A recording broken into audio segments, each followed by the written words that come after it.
Hey everybody, our reading for September 23rd is going to be from Douglas Adams. In fact, it's going to be a collection of shorter readings, things that he wrote over his career.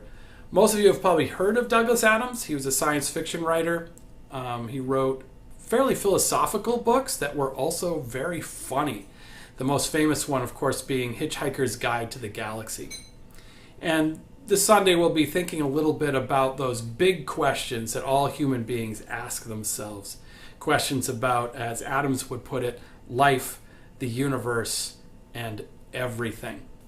So Douglas Adams actually was an atheist, and part of the reason why we're reading him is to remember that at our church we respect really all responsible searches for meaning, and also to remember that all humans, regardless of what sort of theology or philosophy they live by, all have these same sort of questions about the ultimate purpose, if you will, to life. So anyway, that's what I have for you. I've actually asked a number of early arrivers to church to have a crack at the readings. Most churches, you'll have people who are just, have to come in for a reason, people who are doing work at the church, getting it ready for Sunday.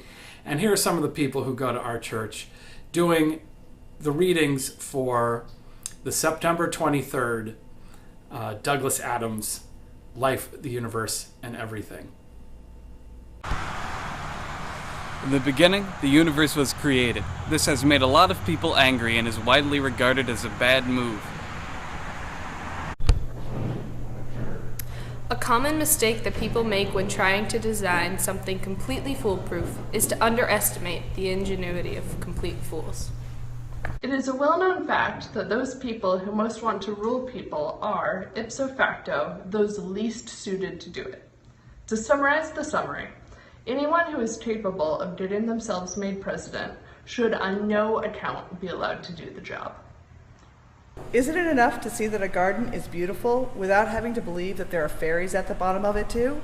There is a theory which states that if anyone ever discovers exactly what the universe is for and why it is here, it will instantly disappear and be replaced by something even more bizarre and inexplicable. There's another theory which states that this has already happened.